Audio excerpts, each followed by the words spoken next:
Share ಆಯ್ತು ನೋಡಿ. ಅನುವಾದ.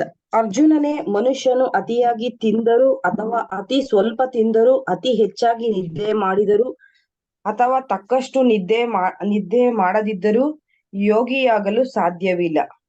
ಭಾವಾರ್ಥ ಪ್ರಭುಜಿ ಓದ್ಲಾ? ಹೌದು. ಇಲ್ಲಿ ಯೋಗಿಗಳು ಊಟ ಮತ್ತು ನಿದ್ರೆಗಳ ವಿಷಯದಲ್ಲಿ ನಿಯಂತ್ರಣವನ್ನು ಅನುಸರಿಸಬೇಕೆಂದು ಸಲಹೆ ಮಾಡಿದೆ. ಅತಿಯಾಗಿ ತಿನ್ನುವುದೆಂದರೆ ದೇಹ ಮತ್ತು ಆತ್ಮಗಳನ್ನು ಒಟ್ಟಿಗಿಡಲು ಅಗತ್ಯವಾದಕ್ಕಿಂತ ಹೆಚ್ಚು ತಿನ್ನುವುದು. ಮನುಷ್ಯರು ಪ್ರಾಣಿಗಳನ್ನು ತಿನ್ನುವ ಅಗತ್ಯವೇ ಇಲ್ಲ, ಏಕೆಂದರೆ ಧಾನ್ಯಗಳು, ತರಕಾರಿಗಳು, ಹಣ್ಣು ಮತ್ತು ಹಾಲು ಸಮೃದ್ಧಿಯಾಗಿ ಸಿಕ್ಕುತ್ತವೆ. ಇಂತಹ ಸರಳವಾದ ಆಹಾರವು ಸಾತ್ವಿಕ ಗುಣಕ್ಕೆ ಹೊಂದಿಕೊಂಡದ್ದು ಎಂದು ಭಗವದ್ಗೀತೆಯಲ್ಲಿ ಪರಿಗಣಿಸಿದೆ. ಮಾಂಸಾಹಾರವು ತಾಮಸ ಗುಣದವರಿಗೆ ಮಾತ್ರ. ಆದುದರಿಂದ ಪ್ರಾಣಿಗಳ ಮಾಂಸವನ್ನು ತಿನ್ನುವುದು, ಮದ್ಯಪಾನ, ಧೂಮಪಾನ ಮತ್ತು ಕೃಷ್ಣ ಪ್ರಸಾದವಲ್ಲದ ಆಹಾರವನ್ನು ತಿನ್ನುವುದು, ಇವುಗಳನ್ನು ಅಭ್ಯಾಸ ಮಾಡಿದವರು ಪಾಪಪೂರಿತ ಪ್ರತಿಕ್ರಿಯೆಗಳಿಂದ ಕಷ್ಟಪಡುತ್ತಾರೆ. ಭುಜ್ಯತೆ ತೇ ತ್ವಘಂ ಪಾಪಯೇ ಪಚಂತಿ ಆತ್ಮ ಕಾರಣಾತ್. ಇಂದ್ರಿಯ ಸಂತೋಷಕ್ಕಾಗಿ ತಿನ್ನುವವನು ಅಥವಾ ತನ್ನ ಆಹಾರವನ್ನು ಕೃಷ್ಣನಿಗೆ ನೈವೇದ್ಯ ಮಾಡದೆ ತನಗಾಗಿ ಅಡಿಗೆ ಮಾಡಿಕೊಳ್ಳುವವನು ಪಾಪವನ್ನೇ ತಿನ್ನುತ್ತಾನೆ. ಪಾಪವನ್ನು ತಿನ್ನುವವನು ಮತ್ತು ತನ್ನ ಪಾಲಿಗೆ ಕೊಟ್ಟದ್ದಕ್ಕಿಂತ ಹೆಚ್ಚು ತಿನ್ನುವವನು ಪರಿಪೂರ್ಣ ಯೋಗವನ್ನು ಮಾಡಲಾರ. ಕೃಷ್ಣ ಪ್ರಸಾದದ ಶೇಷವನ್ನಷ್ಟೇ ತಿನ್ನುವುದು ಅತ್ಯಂತ ಉತ್ತಮ. ಕೃಷ್ಣ ಪ್ರಜ್ಞೆಯಲ್ಲಿರುವ ಮನುಷ್ಯನು ಕೃಷ್ಣನಿಗೆ ನೈವೇದ್ಯ ಮಾಡದಿರುವ ಯಾವ ಆಹಾರವನ್ನು ತಿನ್ನುವುದಿಲ್ಲ. ಆದ್ದರಿಂದ ಕೃಷ್ಣ ಪ್ರಜ್ಞೆ ಇರುವ ಮನುಷ್ಯನು ಮಾತ್ರ ಯೋಗಾಭ್ಯಾಸದಲ್ಲಿ ಪರಿಪೂರ್ಣನಾಗಬಲ್ಲ. ತನ್ನ ವೈಯಕ್ತಿಕ ಉಪವಾಸ ರೀತಿಯನ್ನು ರಚಿಸಿಕೊಂಡು ಕೃತಕ ರೀತಿಯಲ್ಲಿ ಆಹಾರವನ್ನು ಬಿಡುವವನು ಯೋಗಾಭ್ಯಾಸ ಮಾಡಲಾರ. ಕೃಷ್ಣ ಪ್ರಜ್ಞೆ ಇರುವ ಮನುಷ್ಯನು ಶಾಸ್ತ್ರ ಗ್ರಂಥಗಳಲ್ಲಿ ಸೂಚಿಸಿರುವ ರೀತಿಯಲ್ಲಿ ಉಪವಾಸ ಮಾಡುತ್ತಾನೆ. ಆತನು ಅಗತ್ಯವಾದಕ್ಕಿಂತ ಹೆಚ್ಚು ಉಪವಾಸವನ್ನು ಮಾಡುವುದಿಲ್ಲ, ಹೆಚ್ಚು ಆಹಾರವನ್ನು ತಿನ್ನುವುದಿಲ್ಲ. ಆದುದರಿಂದ ಆತನು ಯೋಗಾಭ್ಯಾಸ ಮಾಡಲು ಸಮರ್ಥನು. ಅಗತ್ಯವಾದದಕ್ಕಿಂತ ಹೆಚ್ಚು ತಿನ್ನುವವನು ನಿದ್ರೆ ಮಾಡುವಾಗ ಬಹಳ ಕನಸು ಕಾಣುತ್ತಾನೆ. ಪರಿಣಾಮವಾಗಿ ಅವನು ಅಗತ್ಯವಾದದಕ್ಕಿಂತ ಹೆಚ್ಚು ನಿದ್ರೆ ಮಾಡಬೇಕಾಗುತ್ತದೆ. ದಿನಕ್ಕೆ 6 ಗಂಟೆಗಳಿಗಿಂತ ಹೆಚ್ಚು ನಿದ್ರೆ ಮಾಡುವವನು ನಿಶ್ಚಯವಾಗಿಯೂ ತಾಮಸ ಗುಣದಿಂದ ಪ್ರಭಾವಿತನಾದವನು. ತಾಮಸ ಗುಣದ ಮನುಷ್ಯನು ಸೋಮಾರಿ ಮತ್ತು ಬಹಳ ನಿದ್ರೆ ಮಾಡುವ ಪ್ರವೃತ್ತಿಯವನು. ಇಂತಹ ಮನುಷ್ಯನು ಯೋಗಾಭ್ಯಾಸ ಮಾಡಲಾರನು. 17 ಯುಕ್ತಾಹಾರ ವಿಹಾರಸ್ಯ ಯುಕ್ತ ಚೇತಷ್ಟಸ್ಯ ಕರ್ಮಸು ಯುಕ್ತ ಸ್ವಪ್ನಾವಬೋಧಸ್ಯ ಯೋಗೋ ಭವತಿ ದುಃಖಃ.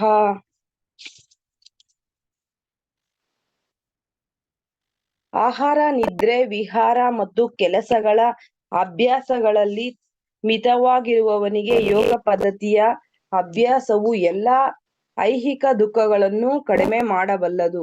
ಭಾವಾರ್ಥ. ತಿನ್ನುವುದು, ನಿದ್ರೆ, ರಕ್ಷಣೆ ಮತ್ತು ಮೈಥುನ ಇವು ದೇಹದ ಅಗತ್ಯಗಳು. ಇವುಗಳು ಅತಿಯಾದರೆ ಯೋಗಾಭ್ಯಾಸದ ಪ್ರಗತಿಯಲ್ಲಿ ಅಡ್ಡಿಯಾಗಬಹುದು. ಆಹಾರದ ವಿಷಯ ಹೇಳುವುದಾದರೆ, ಪ್ರಸಾದವನ್ನು ತೆಗೆದುಕೊಳ್ಳುವ ಅಭ್ಯಾಸ ಮಾಡಿದಾಗ ಮಾತ್ರ ಇದನ್ನು ಹತೋಟಿಯಲ್ಲಿಡಬಹುದು. ಭಗವದ್ಗೀತೆಯ ಪ್ರಕಾರ 9.26 ಕೃಷ್ಣನಿಗೆ ತರಕಾರಿ, ಹಣ್ಣುಗಳು, ಧಾನ್ಯಗಳು, ಹಾಲು ಮೊದಲಾದವನ್ನು ನೈವೇದ್ಯ ಮಾಡಬಹುದು. ಈ ರೀತಿಯಲ್ಲಿ ಕೃಷ್ಣ ಪ್ರಜ್ಞೆ ಇರುವವನಿಗೆ ಮನುಷ್ಯನು ತಿನ್ನಬಾರದ ಅಥವಾ ಸಾತ್ವಿಕ ವರ್ಗಕ್ಕೆ ಸೇರದ ಆಹಾರವನ್ನು ಸ್ವೀಕರಿಸಿದಂತೆ ತಂತಾನೆ ಶಿಕ್ಷಣ ದೊರೆಯುತ್ತದೆ. ನಿದ್ರೆಯ ವಿಷಯ ಹೇಳುವುದಾದರೆ, ಕೃಷ್ಣ ಪ್ರಜ್ಞೆ ಇರುವ ಮನುಷ್ಯನು ಕೃಷ್ಣ ಪ್ರಜ್ಞೆಯಲ್ಲಿ ತನ್ನ ಕರ್ತವ್ಯಗಳನ್ನು ನಿರ್ವಹಿಸಲು ಸದಾ ಎಚ್ಚರವಾಗಿರುತ್ತಾನೆ. ಆದುದರಿಂದ ಅನಗತ್ಯವಾಗಿ ನಿದ್ರೆಯಲ್ಲಿ ಕಳೆದ ಕಾಲವನ್ನು ದೊಡ್ಡ ನಷ್ಟ ಎಂದು ಭಾವಿಸುತ್ತಾನೆ. ಅವ್ಯರ್ಥ ಕಾಲತ್ವಂ. ಕೃಷ್ಣ ಪ್ರಜ್ಞೆ ಇರುವ ಮನುಷ್ಯನು ಭಗವಂತನ ಸೇವೆಯಲ್ಲಿ ನಿರತನಾಗದೆ 1 ನಿಮಿಷವನ್ನು ಕಳೆಯುವುದನ್ನು ತಡೆದುಕೊಳ್ಳಲಾರ. ಆದುದರಿಂದ ಆದಷ್ಟು ಕಡಿಮೆ ನಿದ್ರೆ ಮಾಡುತ್ತಾನೆ. ಈ ವಿಷಯದಲ್ಲಿ ಅವನ ಆದರ್ಶ ಶ್ರೀರೂಪ ಗೋಸ್ವಾಮಿ ಅವರು ಸದಾ ಕೃಷ್ಣನ ಸೇವೆಯಲ್ಲಿ ತೊಡಗಿರುತ್ತಿದ್ದರು. ದಿನಕ್ಕೆ 2 ಗಂಟೆಗಿಂತ ಹೆಚ್ಚು ನಿದ್ರೆ ಮಾಡುತ್ತಿರಲಿಲ್ಲ. ಕೆಲವೊಮ್ಮೆ ಎಷ್ಟೂ ಇಲ್ಲ. ತನ್ನ ಜಪಮಣಿಗಳನ್ನು ಬಳಸಿ ದಿನಕ್ಕೆ 3 ಲಕ್ಷ ಬಾರಿ ನಾಮ ಸಂಕೀರ್ತನೆಯ ಕರ್ತವ್ಯವನ್ನು ಮಾಡಿ ಮುಗಿಸುವ ತನಕ ಠಾಕೂರ ಹರಿದಾಸರು ಪ್ರಸಾದವನ್ನು ಸ್ವೀಕರಿಸುತ್ತಿರಲಿಲ್ಲ, ನಿದ್ರೆ ಮಾಡುತ್ತಿರಲಿಲ್ಲ. ಕೆಲಸದ ವಿಷಯವಾದರೆ ಕೃಷ್ಣ ಪ್ರಜ್ಞೆ ಇರುವ ಮನುಷ್ಯನು ಕೃಷ್ಣ ಆಸೆಗೆ ಸಂಬಂಧಿಸಿದ ಏನನ್ನೂ ಮಾಡುವುದಿಲ್ಲ. ಆದುದರಿಂದ ಕೃಷ್ಣ ಆಸಕ್ತಿಗೆ ಸಂಬಂಧಿಸಿದ ಏನನ್ನೂ ಮಾಡುವುದಿಲ್ಲ. ಆದುದರಿಂದ ಅವನ ಕೆಲಸವು ಯಾವಾಗಲೂ ಕ್ರಮಕ್ಕೊಳಪಟ್ಟಿರುತ್ತದೆ. ಅದಕ್ಕೆ ಇಂದ್ರಿಯ ತೃಪ್ತಿಯ ಸೋಂಕಿರುವುದಿಲ್ಲ. ಇಂದ್ರಿಯ ತೃಪ್ತಿಯ ಪ್ರಶ್ನೆಯೇ ಇಲ್ಲದಿರುವುದರಿಂದ ಕೃಷ್ಣ ಪ್ರಜ್ಞೆಯಲ್ಲಿರುವ ಮನುಷ್ಯನಿಗೆ ಐಹಿಕ ವಿರಾಮ ಎಂಬುದೇ ಇಲ್ಲ. ಆತನು ತನ್ನ ಎಲ್ಲಾ ಕೆಲಸ ಕಾರ್ಯಗಳಲ್ಲಿ, ಮಾತಿನಲ್ಲಿ, ನಿದ್ರೆಯಲ್ಲಿ, ಎಚ್ಚರಾವಸ್ಥೆಯಲ್ಲಿ ಮತ್ತು ಇತರ ಎಲ್ಲಾ ದೈಹಿಕ ಕ್ರಿಯೆಗಳಲ್ಲಿ ಒಂದು ಕ್ರಮಕ್ಕೆ ಒಳಪಟ್ಟಿರುವುದರಿಂದ ಆತನಿಗೆ ಐಹಿಕ ದುಃಖವೇ ಇಲ್ಲ. ಹರೇ ಕೃಷ್ಣ ಪ್ರಭುಜಿ.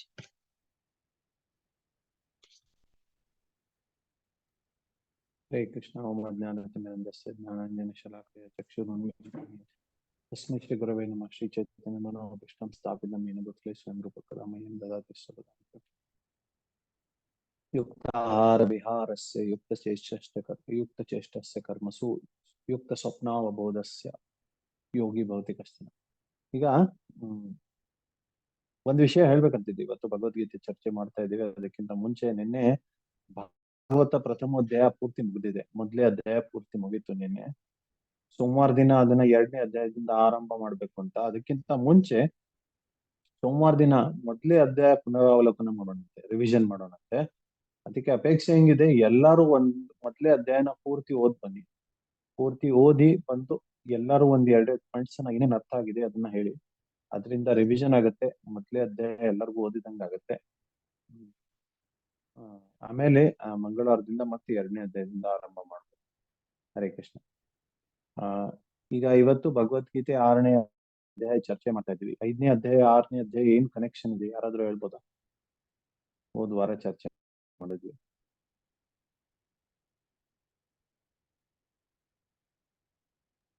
ಐದನೇ ಅಧ್ಯಾಯದಲ್ಲಿ ಯಾವ ವಿಷಯ ಚರ್ಚೆ ಆಗಿತ್ತು, 6ನೇ ಅಧ್ಯಾಯದಲ್ಲಿ ಏನ್ ಆಗ್ತಾ ಇದೆ ಚರ್ಚೆ, ಎರಡರ ಮಧ್ಯದಲ್ಲಿ ಏನ್ ಕನೆಕ್ಷನ್ ಇದೆ?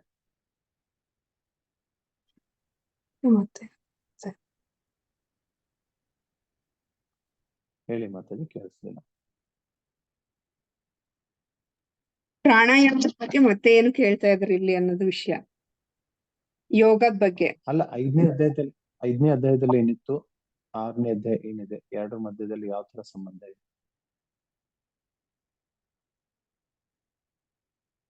ಕಳೆದ ವಾರ ಚರ್ಚೆ ಮಾಡಿದ್ವಿ ನಾವು. 5ನೇ ಅಧ್ಯಾಯ ವರ್ಕಿಂಗ್ ಕೃಷ್ಣ ಕಾನ್ಶಿಯಸ್ನೆಸ್, ಅಂದ್ರೆ ಕೃಷ್ಣ ಪ್ರಜ್ಞೆಯಲ್ಲಿ ಕಾರ್ಯ ಮಾಡ್ಬೇಕು ಅಂತ ಜ್ಞಾನವನ್ನ ಪಡ್ಕೊಂಡು. 6ನೇ ಅಧ್ಯಾಯ ಇಂದ್ರಿಯಗಳನ್ನ ನಿಗ್ರಹಿಸೋದಕ್ಕೆ ಯೋಗ ಬೇಕು ಅಥವಾ ಒಂದು ಧ್ಯಾನ, ಈ ಒಂದು ಪದ್ಧತಿ ಬೇಕು. ಸೊ ಅದು ಹೇಗ್ ಮಾಡ್ಬೇಕಂತ ಕೃಷ್ಣ ಇಲ್ಲಿ ಹೇಳ್ತಿದ್ದಾನೆ.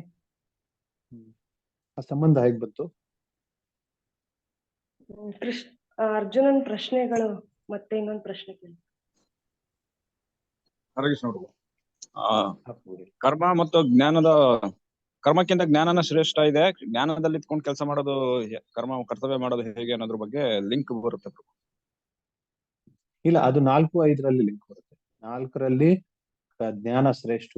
ಜ್ಞಾನ ಶ್ರೇಷ್ಠ ಇದ್ರೂ ಕೂಡ ಯುದ್ಧ ಯಾಕೆ ಮಾಡ್ಬೇಕು? ಅದಕ್ಕೆ 5ನೇ ಅಧ್ಯಾಯ ಏನಂತೆ, ಜ್ಞಾನ ಗಳಿಸ್ಕೊಂಡು ಯುದ್ಧ ಮಾಡ್ಬೇಕು. ಅದು ಕೃಷ್ಣ ಪ್ರಜ್ಞೆಯಲ್ಲಿ ಮಾಡುವಂತ ಕೆಲಸ ಅಂತ ಗೊತ್ತಾಗುತ್ತೆ. ಈಗ ಈ ಜ್ಞಾನ ಗಳಿಸಿ ಕೃಷ್ಣ ಪ್ರಜ್ಞೆಯಲ್ಲಿ ಕೆಲಸ ಮಾಡ್ತಾ ಮಾಡ್ತಾ ಏನಾಗುತ್ತೆ, ಇಂದ್ರಿಯಗಳ ನಿಯಂತ್ರಣೆ ಆಗ್ಬೇಕು, ಇಂದ್ರಿಯಗಳ ಸಂಯಮನೆ ಆಗುತ್ತೆ. ಅದು ವಿಶೇಷವಾಗಿ ಇಂದ್ರಿಯಗಳ ಸಂಯಮನೆ ಹೇಗಾಗ್ಬೇಕು, ಅದಕ್ಕೆ ಯೋಗ ಪದ್ಧತಿಯನ್ನು ಹೇಳಿದ್ದಾರೆ. ಅದಕ್ಕೆ 5 ಮತ್ತು 6 ಮಧ್ಯದಲ್ಲಿ ಕನೆಕ್ಷನ್ ಏನಿದೆ ಅಂದ್ರೆ ಇಂದ್ರಿಯ ನಿಗ್ರಹ, ಅದಕ್ಕೋಸ್ಕರ ಯೋಗ ಪದ್ಧತಿ ಇದೆ ಅಂತ. ಈಗ ಇಲ್ಲಿ 6 ವೃಕ್ಷ 6 ಯೋಗಾರೂಢ ಅಂತ ಚರ್ಚೆ ಮಾಡಿದ್ವಿ. ಅಂದ್ರೆ 5ನೇ ಅಧ್ಯಾಯ ಮುಗ್ದಿರುವಂತ ವ್ಯಕ್ತಿ 6 ವೃಕ್ಷ ಇರ್ತಾನೆ. ಅಂದ್ರೆ ಅವನು ಯೋಗ ಪದ್ಧತಿಯಲ್ಲಿ ಆರಂಭದಲ್ಲಿ ಇರ್ತಾನೆ. ಯಾಕಂದ್ರೆ ಇವಾಗ ಅವನು ಕೃಷ್ಣ ಪ್ರಜ್ಞೆಯಲ್ಲಿ ಕೆಲಸ ಮಾಡ್ತಾ ತನ್ನ ಕರ್ತವ್ಯಗಳನ್ನ ನಿರ್ವಹಣೆ ಮಾಡ್ತಾ ಇರ್ತಾನೆ, ತನ್ನ ಕುಟುಂಬದ ಪಾಲನೆ ಕೂಡ ಮಾಡ್ತಾ ಇರ್ತಾನೆ, ಕೃಷ್ಣ ಭಕ್ತಿಯಲ್ಲೂ ಪ್ರಗತಿ ಮಾಡ್ತಾ ಇರ್ತಾನೆ. ಇನ್ನೇನ್ ಬೇಕಾಗಿದೆ ಅಂದ್ರೆ ಇಂದ್ರಿಯಗಳು ಇನ್ನಷ್ಟು ಸಂಯಮನೆ ಆಗ್ಬೇಕು ಅಂತ. ಅದಕ್ಕೆ ಕೃಷ್ಣ ಯೋಗ ಪದ್ಧತಿ ಬಗ್ಗೆ ಅವರಿಗೆ ಹೇಳ್ತಾ ಇದ್ದಾರೆ. ಯೋಗ ಪದ್ಧತಿಯನ್ನ ಪಾಲನೆ ಮಾಡಿದ್ರೆ ಯೋಗಾರೂಢ ಆಗ್ತಾರೆ. ಅಂದ್ರೆ ಈ ಏಣಿ ಏನಿದೆ, ಸೋಪಾನ ಏನಿದೆ, ಅದನ್ನ ಹತ್ಲಿಕ್ಕಾಗುತ್ತೆ ಅಂತ. ಅದಕ್ಕೆ ಬಹಳಷ್ಟು ನಿಯಮಗಳನ್ನ ಹೇಳಿದ್ದಾರೆ. ಕಳೆದ ವಾರ ಚರ್ಚೆ ಆದ್ಮೇಲೆ ಕೆಲವೊಂದು ಶ್ಲೋಕಗಳಿದಾವೆ. ಅವು ಶ್ಲೋಕಗಳಲ್ಲಿ ಶುಚೌ ದೇಶೆ ಪ್ರತಿಷ್ಠಾಪ್ಯ ಸ್ಥಿರಂ ಆಸನಂ ಆತ್ಮನಃ, ಅಂದ್ರೆ ಒಂದು ಶುದ್ಧವಾಗಿರುವಂತ ಸ್ಥಾನದಲ್ಲಿ, ಏಕಾಂತ ಸ್ಥಾನದಲ್ಲಿ ಹೋಗಿ ಕುತ್ಕೋಬೇಕು. ಕುತ್ಕೊಂಡು ಆಮೇಲೆ ಸ್ಥಿರವಾಗಿ ಕುತ್ಕೋಬೇಕು. ಮುಖ್ಯವಾಗಿ ಎಲ್ಲರೂ ಸ್ಥಿರವಾಗಿ ಕುತ್ಕೊಳ್ಳೋ ಅಭ್ಯಾಸ ಮಾಡೋದು ಬಹಳ ಮುಖ್ಯ. ನಮ್ಮ ಕ್ಲಾಸ್ ಅಲ್ಲಿ ಕೂಡ ತುಂಬಾ ಕಷ್ಟ, ತೀರಾ ಕಷ್ಟ ಆದ್ರೆ ಮತ್ ಬೇರೆ. ಆದ್ರೆ ಯಾರಿಗೆ ಸಾಧ್ಯವಾಗುತ್ತೆ ಗೋಡೆಗೆ ಅಣಿಸ್ಕೊಂಡು ಕುತ್ಕೋಬಾರ್ದು, ಚೇರ್ ಮೇಲೆ ಕುತ್ಕೊಳ್ದೇ ಇರೋದು ಒಳ್ಳೇದು. ತುಂಬಾ ಮಂಡೆ ನೋವು ಅದು ಇವತ್ತಿನ ಕಾಲದಲ್ಲಿ ಸಮಸ್ಯೆ ಇದೆ. ಆದ್ರೆ ಯಾರಿಗೆ ಆತರ ಸಮಸ್ಯೆಗಳು ಇಲ್ಲ, ಒಂದ್ ಸ್ವಲ್ಪ ಸ್ಥಿರವಾಗಿ ಕುತ್ಕೊಂಡ್ರೆ ಬೆನ್ನಿನ ಆರೋಗ್ಯಕ್ಕೆ ಒಳ್ಳೇದು. ಕೆಳಗಡೆ ಕುತ್ಕೊಂಡ್ರೆ ಕೂಡ ಕಾಲಿಗೆ ಒಳ್ಳೇದು. ಅದಕ್ಕೆ ಆತರ ಸ್ಥಿರವಾಗಿ ಕುತ್ಕೊಂಡು ಧ್ಯಾನ ಮಾಡ್ತಾರೆ, ಪ್ರಾಣಾಯಾಮ ಮಾಡ್ತಾರೆ. ಈ ಪ್ರಾಣಾಯಾಮ ಮಾಡಿ ಏನು ಸಾಧನೆ ಆಗುತ್ತೆ ಅದರಿಂದ ಅಂದ್ರೆ ಮನಸ್ಸು ಏಕಾಗ್ರ ಆಗುತ್ತೆ. ಯಾಕೆ ಮನಸ್ಸನ್ನು ಏಕಾಗ್ರ ಮಾಡ್ಬೇಕು? ಯಾಕಂದ್ರೆ ಮನಸ್ಸು ನಮ್ಮ ಸ್ನೇಹಿತ ಕೂಡ ಆಗ್ತಾರೆ, ನಮ್ಮ ಶತ್ರು ಕೂಡ ಆಗ್ತಾರೆ, ನಮ್ಮ ಮಿತ್ರ ಕೂಡ ಆಗ್ತಾರೆ. ಬಂಧುರಾತ್ಮ ಮನಸ್ಸೆಸ್ವ ಏನಾಯಿತ್ವೈ ಆತ್ಮನೀಶ್ವರೇ. ಮನಸ್ಸು ಬಂಧು ಕೂಡ ಆಗ್ಬೋದು, ಶತ್ರು ಕೂಡ ಆಗ್ಬೋದು, ಫ್ರೆಂಡ್ ಕೂಡ ಆಗ್ಬೋದು, ಎನಿಮಿ ಕೂಡ ಆಗ್ಬೋದು. ಅದು ನಮ್ ಕೈಯಲ್ಲಿರುತ್ತೆ, ಹೇಗೆ ನಾವು ಮನಸ್ಸನ್ನ ನಿಯಂತ್ರಣ ಮಾಡ್ತೀವಿ. ಕಠೋಪನಿಷದಲ್ಲಿ ರಥ ರೂಪಕ ಅಂತ ಹೇಳಿದ್ದಾರೆ. ಅಂದ್ರೆ ರಥ, ಒಂದು ರಥದಲ್ಲಿ ಒಂದು ಕುದುರೆಗಳಿರ್ತವೆ, ಹಗ್ಗ ಇರುತ್ತೆ, ರಥ ಇರುತ್ತೆ, ಸಾರಥಿ ಇರ್ತಾನೆ, ಆಮೇಲೆ ಹಿಂದೆ ರಥಿ ಇರ್ತಾನೆ. ಅದೇ ತರ 5 ಕುದುರೆಗಳು ಅಂದ್ರೆ 5 ಇಂದ್ರಿಯಗಳು. ಅವನ್ನ ನಮ್ಮ ಕೈಯಲ್ಲಿ ಹಿಡ್ಕೊಳ್ಳಿಲ್ಲ ಅಂದ್ರೆ ಏನಾಗುತ್ತೆ, ಎಲ್ಲಿ ಬೇಕಲ್ಲಿ ಓಡಾಡಕ್ ಶುರು ಮಾಡುತ್ತೆ. ಅದು ಎಲ್ಲಿ ಬೇಕಲ್ಲಿ ಹೋಗಕ್ ಶುರು ಮಾಡಿದ್ಮೇಲೆ ಏನಾಗುತ್ತೆ, ಪರಿಣಾಮ ನಾವು ಬಿದ್ದು ಬಿಡ್ಬೇಕಾಗುತ್ತೆ. ಅದಕ್ಕೆ ಆ ಕುದುರೆಗಳು ಮಾತ್ ಕೇಳ್ಬೇಕಂದ್ರೆ ಹಗ್ಗನ್ನ ಜಗ್ಬೇಕು. ಬಾಯಲ್ಲಿ ಹಾಕಿರ್ತಾರೆ ಅದನ್ನ ಜಗ್ಬೇಕು. ಆ ತರ ಜಗ್ಗಿದ್ರೆ ಕುದುರೆಗಳು ಮಾತು ಕೇಳ್ತಾವೆ. ಆ ತರ ನಮ್ಮ ಇಂದ್ರಿಯಗಳೇನಿದ್ದಾವೆ, ಇಂದ್ರಿಯಗಳು 5 ಕುದುರೆಗಳು, ಹಗ್ಗ ಅಂದ್ರೆ ಮನಸ್ಸು, ಬುದ್ಧಿ ಅಂದ್ರೆ ಸಾರಥಿ. ಅದಕ್ಕೆ ಬುದ್ಧಿಯಿಂದ ಮನಸ್ಸಿನ ಮುಖಾಂತರ ಇಂದ್ರಿಯಗಳನ್ನ ನಿಯಂತ್ರಣೆ ಮಾಡ್ಬೇಕು. ಇದು ಕಲೆಯನ್ನ ಪ್ರತಿಯೊಬ್ಬ ವ್ಯಕ್ತಿ ಕಲಿಬೇಕು. ಹೇಗೆ ಅಂತ ಅದು ತುಂಬಾ ಸರಳವಾಗಿದೆ. ಈಗ ಎಲ್ಲಾದ್ರೂ ಒಂದು ಹೋಗ್ತಾ ಇರ್ತೀವಿ, ಒಂದು ಅಂಗಡಿ ಕಾಣುತ್ತೆ, ಅಂಗಡಿಯಲ್ಲಿ ಹೊರಗಡೆ ಪಕೋಡ ಇಟ್ಟಿರ್ತಾರೆ, ಸಮೋಸ ಇಟ್ಟಿರ್ತಾರೆ, ರಸಗುಲ್ಲ ಇಟ್ಟಿರ್ತಾರೆ. ಒಂದೇ ಸರಿ ಇಂದ್ರಿಯಗಳು ಏನ್ ಮಾಡ್ತವೆ, ಆ ಕಡೆ ಹೋಗ್ಬಿಡ್ತವೆ. ಕಣ್ಣು ನೋಡೋಕ್ ಶುರು ಮಾಡುತ್ತೆ, ನಾಲ್ಗೆ ಅದನ್ನ ರುಚಿ ರುಚಿಯಾಗಿರ್ಬೋದು ಅಂತ ಇದ್ ಮಾಡಕ್ ಶುರು ಮಾಡುತ್ತೆ, ವಿಚಾರ ಕೊಡುತ್ತೆ. ಮನಸ್ಸು ಆ ವಿಚಾರವನ್ನು ಗ್ರಹಣೆ ಮಾಡಿ ಮನಸ್ಸು 2 ವಿಕಲ್ಪಗಳನ್ನ ಕೊಡುತ್ತೆ. ಒಂದು, ಹೋಗ್ ತಿಂದ್ಬಿಡು ಏನಾಗಲ್ಲ ಅಂತ ಹೇಳುತ್ತೆ. ಇನ್ನೊಂದೇನ್ ಹೇಳುತ್ತೆ, ಬೇಡಪ್ಪ ಸರಿಯಲ್ಲ ತಿನ್ನೋದು, ಅದು ಅಭಕ್ತರು ಮಾಡಿರ್ತಾರೆ ಅಂತ ಆ ವಿಕಲ್ಪನೂ ಕೊಡುತ್ತೆ. 2 ವಿಕಲ್ಪಗಳು ಕೊಡ್ತವೆ. ಈಗ ಇಂದ್ರಿಯಗಳು, ವಿಷಯಗಳು ಇಂದ್ರಿಯಕ್ಕಿಂತ ಬಲವಾನವಾಗುತ್ತೆ. ಈಗ ನಮ್ಮ ಇಂದ್ರಿಯ ಏನಿದೆ, ರುಚಿ ನೋಡುವಂತ ಇಂದ್ರಿಯ ನಾಲ್ಗೆ. ಆ ವಸ್ತು ಏನಿರುತ್ತೆ, ಒಂದು ಜಾಮೂನ್ ಅಂತ ಅನ್ಕೊಳ್ಳಿ, ಗುಲಾಬ್ ಜಾಮೂನ್. ಆ ಗುಲಾಬ್ ಜಾಮೂನು ನಮ್ಮ ನಾಲ್ಗೆಕ್ಕಿಂತ ಬಲವಂತವಾಗಿರುತ್ತೆ. ಅದಕ್ಕೆ ನಮ್ಮ ನಾಲ್ಗೆ ಆ ಕಡೆ ಆಕರ್ಷಣೆ ಆಗುತ್ತೆ. ಆಮೇಲೆ ಅದಕ್ಕೆ ಬಲಿ ಬಿದ್ದು ನಾವು ತಿಂದ್ಬಿಡ್ತೀವಿ. ಆದ್ರೆ ನಮ್ಮ ಮನಸ್ಸು ಆ ಇಂದ್ರಿಯ ವಿಷಯಕ್ಕಿಂತ ಜಾಸ್ತಿ ಶಕ್ತಿಶಾಲಿ. ಅದಕ್ಕೆ ಮನಸ್ಸು ಬೇಕಾದ್ರೆ ಅದನ್ನ ಬೇಡ ಅಂತ ಹೇಳ್ಬೋದು. ಸಾಮಾನ್ಯವಾಗಿ ಮನಸ್ಸು 2 ಕೊಡುತ್ತೆ. ತಿಂತಿದ್ರೆ ತಿನ್ನೋ, ಬೇಡಾದ್ರೆ ಬಿಡು. ತಿಂದ್ರೆ ಬಹಳ ರುಚಿ ಬಹಳ ಆನಂದ ಅನುಭವಿಸ್ಬೋದು, ಸುಖ ಅನುಭವಿಸ್ಬೋದು. ತಿನ್ಲಿಲ್ಲ ಅಂದ್ರೆ ಧರ್ಮ ಪಾಲನೆ ಆಗತ್ತೆ, ಮನಶ್ಚೇತನೆ ಚೆನ್ನಾಗಾಗತ್ತೆ, ಇದಾಗುತ್ತೆ. ಈಗ ಯಾರಿಗೆ ಇಂದ್ರಿಯಗಳ ಅಭ್ಯಾಸ ಆಗ್ಬಿಟ್ಟಿದೆ ಅಂತವ್ರು ಮನಸ್ಸಿನ ಆ ವಿಚಾರಗಳ ಕಡೆ ವಾಲ್ಬಿಡ್ತಾರೆ. ಅದರಿಂದ ಏನಾಗುತ್ತೆ, ಹೋಗಿ ತಿನ್ಬಿಡ್ತಾರೆ. ಅದಕ್ಕೆ ಮನಸ್ಸು ಈ ತರ, ಅದರಿಂದ ಪರಿಣಾಮ ಏನಾಗುತ್ತೆ, ತುಂಬಾ ಜಾಸ್ತಿ ಸ್ವೀಟ್ ತಿನ್ಬಿಟ್ರೆ ಡಯಾಬಿಟಿಸ್ ಆಗ್ತದೆ, ಆರೋಗ್ಯ ಕೆಡುತ್ತೆ, ಹೊಟ್ಟೆ ಕೆಡುತ್ತೆ. ಇವತ್ತು ಎಷ್ಟು ಜನರು ಈ ಆರೋಗ್ಯಹೀನವಾಗಿರುವಂತ ವಸ್ತುಗಳನ್ನ ತಗೊಂಡು ತಮ್ಮ ಆರೋಗ್ಯವನ್ನು ಕೆಡಿಸ್ಕೊಳ್ತಾ ಇದ್ದಾರೆ. ಚಿಪ್ಸ್, ಕುರ್ಕುರೆ, ಅವು ಇವು ಪ್ರತಿಯೊಂದು ಅಂಗಡಿಯಲ್ಲಿ ಸಿಗುತ್ತೆ. 10 ರೂಪಾಯಿ ಕೊಟ್ರೆ ಒಂದು ಪ್ಯಾಕೆಟ್ ಸಿಗುತ್ತೆ. ಅದು ಯಾವ ಎಣ್ಣೆಯಿಂದ ಮಾಡಿರ್ತಾರೆ ಅಥವಾ ಯಾವ ವಸ್ತುಗಳನ್ನ ತಗೊಂಡ್ ಮಾಡಿರ್ತಾರೆ, ಆಲೂಗಡ್ಡೆ ಅದು ಇದು, ಅವು ಎಷ್ಟು ಆರೋಗ್ಯವಂತೂ ಯಾರಿಗೂ ಗೊತ್ತಿಲ್ಲ. ಮತ್ತೆ ಆ ಫ್ಯಾಕ್ಟರಿಯಲ್ಲಿ ಮಾಡಿ ನಮ್ ತನ ಬರೋ ತನಕ ಎಷ್ಟು ದಿನ ಕಳೆದೋಗಿರುತ್ತೆ, ಎಷ್ಟು ತಂಗಳಾಗಿರುತ್ತೆ, ಅದ್ರದ್ದು ಲೆಕ್ಕನೇ ಇಲ್ಲ. ಅಂತ ತಂಗಳವಿರುವಂತ ವಸ್ತುಗಳನ್ನ ತಿಂತಾ ಇದ್ದಾರೆ. ಅದರಿಂದ ತಾಮಸ ಜಾಸ್ತಿ ಆಗುತ್ತೆ. ತಾಮಸ ಪ್ರಿಯ ಅಂತ ಭಗವದ್ಗೀತೆಯಲ್ಲಿ ಹೇಳ್ತಾರೆ. ಯಾರು ತಂಗಳದ್ ತಿಂತಾರೆ, ಹಳಸಿರೋದ್ ತಿಂತಾರೆ, ಹಳೆಯದನ್ನ ತಿಂತಾರೆ, ಅವರೆಲ್ಲರೂ ತಾಮಸ ಪ್ರಿಯರು ಅಂತ ಹೇಳ್ತಾರೆ. ಅದಕ್ಕೆ ಆ ತರ ವಸ್ತುಗಳನ್ನ ಮಾಡಿದ್ರೆ ತಿಂದ್ರೆ ಏನಾಗುತ್ತೆ, ಆರೋಗ್ಯ ಸಮಸ್ಯೆ ಆಗುತ್ತೆ. ಅದಕ್ಕೆ ಇವತ್ತು ಸಣ್ಣ ಸಣ್ಣ ವಯಸ್ಸಲ್ಲಿ ಜನರಿಗೆ ಬೆನ್ನು ನೋವು, ಕೈಕಾಲ್ ನೋವು, ಹೊಟ್ಟೆ ನೋವು, ತಲೆನೋವು, ಬಹಳಷ್ಟು ಸಮಸ್ಯೆ, ಗ್ಯಾಸ್ಟ್ರಿಕ್ ಸಮಸ್ಯೆ ಎಲ್ಲರಿಗೂ ಇದೆ. ಎಲ್ಲರೂ ಏನಿಲ್ಲ ಅಂದ್ರೂ ಈ ರ್ಯಾಂಟ್ಯಾಕು ಅದು ಇದು ತಗೊಳ್ತಾನೆ ಇರ್ತಾರೆ. ಗ್ಯಾಸ್ಟ್ರಿಕ್ ಸಮಸ್ಯೆ ಎಲ್ಲರಿಗೂ ಇದೆ. ಯಾಕಂದ್ರೆ ಈ ತರ ವಸ್ತುಗಳನ್ನ ತಿಂತಾ ಇರ್ತಾರೆ. ಆಹಾರದಲ್ಲಿ ನಿಯಮಗಳಿಲ್ಲ. ಅದರಿಂದ ಏನಾಗ್ತಾ ಇದೆ, ಆರೋಗ್ಯನೂ ಕೂಡ ಕೆಡುತ್ತೆ, ಚೇತನೆ ಕೂಡ ಅಧ್ಯಾತ್ಮಕ್ಕೋಸ್ಕರ ಚೇತನೆ ಕೂಡ ಸರಿ ಇರಲ್ಲ. ಈ ತರ ಪರಿಸ್ಥಿತಿ ಆಗ್ತಾ ಇದೆ. ಇದಕ್ಕೆ ಮೂಲ ಕಾರಣ ಏನು? ಇದಕ್ಕೆ ಮೂಲ ಕಾರಣ ಮನಸ್ಸು ಇಂದ್ರಿಯಗಳಿಗೆ ಅವಕಾಶ ಕೊಡುತ್ತೆ, ಇದು ತುಂಬಾ ಚೆನ್ನಾಗಿದೆ ತಗೋ ಅಂತ. ಅದಕ್ಕೆ ಎಲ್ಲಿ ತನಕ ಮನಸ್ಸು ನಿಯಂತ್ರಣೆಯಲ್ಲಾಗಲ್ಲ ಅಲ್ಲಿ ತನಕ ಏನು ಸರಿಯಾಗಲ್ಲ. ನೀವು ಬೇಕಾದಷ್ಟು ಒಳ್ಳೆ ವ್ಯವಸ್ಥೆಗಳನ್ನ ಮಾಡಿ, ಬೇಕಾದಷ್ಟು ನಮ್ಮ ಸ್ನೇಹಿತರು ಕೆಲವೊಬ್ರು ಅಲ್ಲಿ ಎಲ್ಲೋ ಧರ್ಮಸ್ಥಳದಲ್ಲಿ ಹೋಗಿ ಟ್ರೀಟ್ಮೆಂಟ್ ತಗೊಂಡ್ಬರ್ತಾ ಇದ್ರು. ಧರ್ಮಸ್ಥಳ ತೂಕ ಕಡಿಮೆ ಮಾಡಕ್ಕೆ ಅಲ್ಲಿ ಏನ್ ಮಾಡ್ತಾರೆ ಅಂದ್ರೆ 8-10 ದಿನ ಬರೀ 3 ಹೊತ್ತು ಜ್ಯೂಸ್ ಕೊಡ್ತಾರೆ, ಬೇರೆ ಏನು ಕೊಡಲ್ಲ, ಯಾವ ಕಾರಣಕ್ಕೂ ಏನು ಕೊಡಲ್ಲ. ತುಂಬಾ ಸ್ಟ್ರಿಕ್ಟ್ ಅವರು. ಬರೀ ಜ್ಯೂಸ್ ಕೊಡ್ತಾರೆ, ಆ ಜ್ಯೂಸ್ ಅಷ್ಟೇ ಕುಡ್ಕೊಂಡಿರ್ಬೇಕು. ಆರೋಗ್ಯ ಅದರಿಂದ ಏನಾಗುತ್ತೆ ಅಂದ್ರೆ 10 ದಿನದಲ್ಲಿ 10 ಕಿಲೋ ತೂಕ ಕಡಿಮೆ ಆಗುತ್ತೆ. ಈಗ ಅದನ್ನ ಮಾಡಿ ಹೊರಗಡೆ ಬಂದ ತಕ್ಷಣ ಅಲ್ಲಿ ಎದುರುಗಡೆ ಹೋಟೆಲ್ಗಳಿದಾವೆ, ತಕ್ಷಣ 1-2 ಮಸಾಲೆ ದೋಸೆ ತಿಂದ್ಬಿಡ್ತಾರೆ, ಪುರಿ ಬಜಿ ತಿಂದ್ಬಿಡ್ತಾರೆ. ಅಂದ್ರೆ ಅದು ಮಾಡಿದ್ದೆಲ್ಲ ನೀರಲ್ಲಿ ಹೋಯ್ತು. ಯಾಕೆ ಆ ತರ ಆಗ್ತಾ ಇದೆ? ಯಾಕಂದ್ರೆ ನೀವೇನೋ ಆರೋಗ್ಯ ಸುಧಾರಿಸ್ಕೊಂಡ್ಬಿಟ್ರಿ, ಆದ್ರೆ ಮನಸ್ಸು ನಮ್ ಜೊತೆಗೆ ಇದೆ ಅಲ್ಲ. ಆ ಮನಸ್ಸು ನಿಯಂತ್ರಣ ಎಲ್ಲ ಆಗ್ಲಿ. ಮನಸ್ಸು ನಿಯಂತ್ರಣ ಅಲ್ಲಿ ಬರದೇ ಇರೋ ಕಾರಣದಿಂದ ಏನಾಗ್ತಾ ಇದೆ, ಮತ್ತೆ ಯಥಾ ಪರಿಸ್ಥಿತಿ ಬರ್ತಾ ಇದೆ. ಅದಕ್ಕೆ ಉದ್ಧರೇತ್ ಆತ್ಮನಾತ್ಮಾನಂ ಆತ್ಮಾನಂ ಅವಸಾದಯೇ ಆತ್ಮೈವ ಹಿ ಆತ್ಮನೋ ಬಂಧುರ್ ಆತ್ಮೈವ ರಿಪುರ ಆತ್ಮ. ಆತ್ಮ ಇಲ್ಲಿ ಏನ್ ಸಂಕೇತ ಅಂದ್ರೆ ನಾನು ಸ್ವತಃ ಅಂತ. ಅದು ಮನಸ್ಸಿಗೆ ಸಂಕೇತ ಕೊಡ್ತಾ ಇದೆ. ನೀವು ಮನಸ್ಸಿನಿಂದ ನಿಮ್ಮ ಸ್ವಂತಕ್ಕೆ ಉದ್ಧಾರ ಮಾಡ್ಬೋದು, ಮನಸ್ಸಿನಿಂದ ಸ್ವಂತದ ನಾಶ ಕೂಡ ಮಾಡ್ಬೋದು. ಅದಕ್ಕೆ ಮನಸ್ಸು ಬಂಧು ಕೂಡ ಆಗುತ್ತೆ, ರಿಪು ಕೂಡ ಆಗುತ್ತೆ. ಅಂದ್ರೆ ಮನಸ್ಸು ಸ್ನೇಹಿತ ಕೂಡ ಆಗ್ತದೆ, ಶತ್ರು ಕೂಡ ಆಗುತ್ತೆ. ನಿಮ್ಗೆ ಏನ್ ಬೇಕು ಆ ರೂಪದಲ್ಲಿ ಮನಸ್ಸನ್ನ ನೋಡ್ಬೋದು. ಅದಕ್ಕೆ ಮನಸ್ಸನ್ನ ನಿಯಂತ್ರಣೆ ಮಾಡೋದು ಬಹಳ ಅವಶ್ಯಕ. ಎಲ್ಲಾ ಆಧ್ಯಾತ್ಮಿಕ ಮಾರ್ಗಗಳಲ್ಲಿ ಮನಸ್ ನಿಯಂತ್ರಣೆಯನ್ನ ಬಹಳ ಗಂಭೀರವಾಗಿ ತಗೊಳ್ತಾರೆ. ಅದಕ್ಕೆ ವಿಶೇಷವಾಗಿ ಯೋಗದಲ್ಲಿಯೂ ಕೂಡ ಮನಸ್ಸು ನಿಯಂತ್ರಣೆ ಬಹಳ ಅವಶ್ಯಕವಾಗಿದೆ.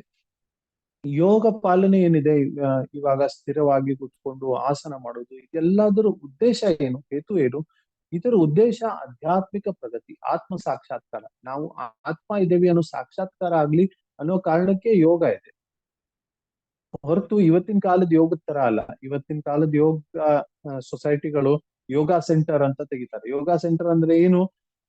ಅಲ್ಲಿ ಆಸನಗಳನ್ನ ಹೇಳ್ಕೊಡ್ತಾರೆ, ಯಾವ ತರ ವ್ಯಾಯಾಮ ಮಾಡ್ಬೇಕು ಅಂತ ಹೇಳ್ಕೊಡ್ತಾರೆ. ಉದ್ದೇಶ ಏನು? ವ್ಯಾಯಾಮ ಮಾಡಿದ್ರೆ ಆರೋಗ್ಯ ಸುಧಾರಿಸುತ್ತೆ, ಆ ಸುಧಾರಿಸಿರೋ ಆರೋಗ್ಯದಿಂದ ಜಾಸ್ತಿ ಇಂದ್ರಿಯ ಭೋಗ ಮಾಡ್ಬೋದು ಅಷ್ಟೇ, ಹೊರತು ಆ ಯೋಗದಿಂದ ಮನಸ್ಸು ನಿಯಂತ್ರಣೆ ಆಗ್ತಾನೆ ಇಲ್ಲ. ಯಾಕಂದ್ರೆ ಆರೋಗ್ಯ ಸುಧಾರಿಸಿದ ಇಂದ್ರಿಯ ಭೋಗ ಜಾಸ್ತಿ ಆಗುತ್ತೆ. ಆ ಭೋಗ ಜಾಸ್ತಿ ಆಗೋದ್ರಿಂದ ಏನಾಗುತ್ತೆ, ಮನಸ್ಸು ಇನ್ನೂ ಜಾಸ್ತಿ ನಮಗೆ ಶತ್ರು ತರ ವ್ಯವಹಾರ ಮಾಡುತ್ತೆ, ಶತ್ರುವತ್ ವ್ಯವಹಾರ ಮಾಡುತ್ತೆ. ಅದಕ್ಕೆ ಯೋಗ ಏನಿದೆ ಆತ್ಮ ಸಾಕ್ಷಾತ್ಕಾರಕ್ಕೋಸ್ಕರ ಇದೆ, ಜ್ಞಾನ ಕೂಡ ಆತ್ಮ ಸಾಕ್ಷಾತ್ಕಾರಕ್ಕೋಸ್ಕರ ಇದೆ. ತರ್ಕ, ಪದಾರ್ಥ ಜ್ಞಾನ ಇವೆಲ್ಲ ಆತ್ಮ ಸಾಕ್ಷಾತ್ಕಾರಕ್ಕೋಸ್ಕರ ಇದೆ. ವೈದಿಕ ವ್ಯವಸ್ಥೆಯಲ್ಲಿ ಎಲ್ಲಾ ತರದ ಜ್ಞಾನ ಆತ್ಮ ಸಾಕ್ಷಾತ್ಕಾರಕ್ಕೋಸ್ಕರನೇ, ಹೊರತು ಬೇರೆಯ ಉದ್ದೇಶದಿಂದಲ್ಲ. ಸಂಗೀತ ಆಗ್ಲಿ, ನಾಟ್ಯಶಾಸ್ತ್ರ ಆಗ್ಲಿ, ಗಾಯನ ಆಗ್ಲಿ, ಎಲ್ಲವೂ ಭಗವಂತನ ತೃಪ್ತಿಗೋಸ್ಕರ, ಎಲ್ಲವೂ ಆತ್ಮ ಸಾಕ್ಷಾತ್ಕಾರಕ್ಕೋಸ್ಕರ ಇತ್ತು. ಯಾವುದೂ ಸ್ವಾರ್ಥಕ್ಕೋಸ್ಕರ ಇರಲಿಲ್ಲ. ಇವತ್ತಿನ ಕಾಲದಲ್ಲಿ ಏನಾಗಿದೆ, ಪ್ರತಿ ಒಂದು ವಸ್ತು ಇಂದ್ರಿಯ ಭೋಗಕ್ಕೋಸ್ಕರ ಆಗಿದೆ. ಅದೇಗಂದ್ರೆ ಒಬ್ಬ ವ್ಯಕ್ತಿ, ಇಂದ್ರಿಯ ಭೋಗಿ ವ್ಯಕ್ತಿ ಮತ್ತೆ ಸಾಧು ಇಬ್ರು ಕಾಡಿಗೆ ಹೋದ್ರೆ ಏನ್ ಮಾಡ್ತಾರೆ? ಕಾಡಲ್ಲಿ ಹೋದ್ರೆ ಇಂದ್ರಿಯ ಭೋಗದವನ್ ಏನ್ ಮಾಡ್ತಾನೆ? ಬಹಳಷ್ಟು ಇಂದ್ರಿಯ ಭೋಗಕ್ಕೆ ಏಕಾಂತ ಇದೆ, ಈ ಏಕಾಂತದಲ್ಲಿ ಸಾಕಷ್ಟು ಇಂದ್ರಿಯ ಭೋಗ ಮಾಡ್ಬೋದು ಅಂತ ಯೋಚನೆ ಮಾಡ್ತಾನೆ.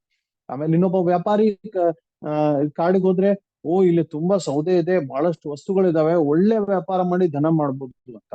ಅದೇ ಸಾಧು ಅಲ್ಲಿ ಹೋದ್ರೆ ಏನ್ ಮಾಡ್ತಾನೆ? ಬಹಳಷ್ಟು ಏಕಾಂತ ಇದೆ, ಇಲ್ಲಿ ಧ್ಯಾನ ಮಾಡ್ಬೋದು, ಯೋಗ ಮಾಡ್ಬೋದು, ಭಗವಂತನ ಸ್ಮರಣೆ ಮಾಡ್ಬೋದು, ತುಂಬಾ ಚೆನ್ನಾಗಿದೆ ಅಂತ ಆ ತರ ಯೋಚನೆ ಮಾಡ್ತಾನೆ. ಅವರವರ ಚೇತನೆ ಅನುಸಾರವಾಗಿ ಪರಿಸ್ಥಿತಿಯನ್ನು ಅವ್ರು ನೋಡ್ತಾರೆ. ಅದಕ್ಕೆ ನಮ್ಮ ಚೇತನೆ ಉದ್ಧಾರ ಮಾಡ್ಲಿಕ್ಕೆ ಆತ್ಮದ ಉದ್ಧಾರ ಮಾಡೋದು, ಮನಸ್ಸಿನ ಉದ್ಧಾರ ಮಾಡೋದು ಅತಿ ಅವಶ್ಯಕ. ಮನಸ್ಸನ್ನು ಪರಿಶುದ್ಧಗೊಳಿಸ್ಲೇಬೇಕು, ಇಲ್ಲಾಂದ್ರೆ ದಾರಿ ಇಲ್ಲ. ಅದಕ್ಕೆ ಯೋಗ ಪದ್ಧತಿ ಇದೆ. ಆ ಈಗ ಸ್ವಲ್ಪ ಯೋಚನೆ ಮಾಡಿ, ನೀವು ಬಿಸ್ನೆಸ್ ಪಾರ್ಟ್ನರ್ ಆಗ್ತಾ ಇದ್ದೀರಾ. ಬಿಸ್ನೆಸ್ ಪಾರ್ಟ್ನರ್ ಆಗ್ತಾ ಇದ್ದೀರಾ, ನಿಮ್ಗೆ ಗೊತ್ತು ತುಂಬಾ ನೀಚ ವ್ಯಕ್ತಿ ಇದ್ದಾನೆ, ಅವನ ಜೊತೆಗೆ ನಿಮ್ ಸಂಬಂಧ ಸರಿ ಇಲ್ಲ. ಅಂತವ್ರ ಜೊತೆಗೆ ಯಾರಾದ್ರೂ ಬಿಸ್ನೆಸ್ ಪಾರ್ಟ್ನರ್ ಆಗ್ತಾರ? ನಾನೊಂದ್ ಕೋಟಿ ರೂಪಾಯಿ ಹಾಕ್ತೇನೆ, ನೀನೊಂದ್ ಕೋಟಿ ರೂಪಾಯಿ ಹಾಕು, ಇಬ್ರು ಸೇರಿಸಿ ಬಿಸ್ನೆಸ್ ಮಾಡೋಣ ಅಂತ ಹೇಳಿದ್ರೆ ನಂಬಿಕೆ ಇರೋರ್ ಜೊತೆಗೆ ಪಾರ್ಟ್ನರ್ ಮಾಡ್ತೀರ, ಹೌದಲ್ವಾ? ಆ ಶತ್ರು ಜೊತೆಗೆ ಅಥವಾ ಮೋಸಗಾರರ ಜೊತೆಗೆ ಮಾಡಲ್ಲ. ಆದ್ರೆ ಸಮಸ್ಯೆ ಏನಿದೆ ಅಂದ್ರೆ ಎಲ್ಲಾಕ್ಕಿಂತ ದೊಡ್ಡ ಮೋಸಗಾರ, ಎಲ್ಲಾಕ್ಕಿಂತ ದೊಡ್ಡ ಶತ್ರು ನಮ್ ಜೊತೆಗೆ ದಿನಾ ರಾತ್ರಿ ಇರ್ತಾನೆ. ನಾವ್ ಮಲಗಿದ್ರೆ ನಮ್ ಜೊತೆಗ್ ಮಲಗ್ತಾನೆ, ನಾವ್ ಎದ್ರೆ ನಮ್ ಜೊತೆಗೆ ಹೇಳ್ತಾನೆ, ಸ್ನಾನಕ್ ಹೋದ್ರೆ ನಮ್ ಜೊತೆಗ್ ಸ್ನಾನಕ್ ಹೋಗ್ತಾನೆ, ಯಾರ್ ಮನೆಗ್ ಹೋದ್ರೆ ಅಲ್ಲಿ ನಮ್ ಜೊತೆಗ್ ಬರ್ತಾನೆ, ಎಲ್ಲೋದ್ರೂ ನಮ್ ಜೊತೆಗ್ ಬರ್ತಾನೆ. ನಮ್ಮ ಎಲ್ಲಕ್ಕಿಂತ ಶ್ರೇಷ್ಠವಾದ ಶತ್ರು ಅವ್ನ್ ನಮ್ ಜೊತೆಗೆ ಇಟ್ಕೊಂಡಿದ್ದೇವೆ ನಾವು, ಅವ್ರ ಪಾಲನೆ ಪೋಷಣೆ ಮಾಡ್ತಾ ಇದೀವಿ. ಅದೇನಂದ್ರೆ ನಮ್ಮ ಮನಸ್ಸು. ಇದು ನಮ್ಮ ದುರ್ಭಾಗ್ಯ. ಆ ಶತ್ರುವಿನ ದಮನ ಮಾಡ್ಬೇಕು ಅಂತ ಯಾರಿಗೂ ಚೇತನೆನೇ ಇಲ್ಲ, ಯಾರಿಗೂ ಅರಿವು ಇಲ್ಲ. ಆ ಶತ್ರುವಿನ ಬಲಿಪಶು ಆಗ್ತಾ ಇದ್ದಾರೆ ಪ್ರತಿಯೊಬ್ಬ ವ್ಯಕ್ತಿ. ಅದಕ್ಕೆ ಉತ್ತಿಷ್ಟ ಜಾಗೃತ ಪ್ರಾಪ್ಯವರ ನಿಬೋಧತ ಅಂತ ಕಠೋಪನಿಷದಲ್ಲಿ ಹೇಳ್ತಾರೆ.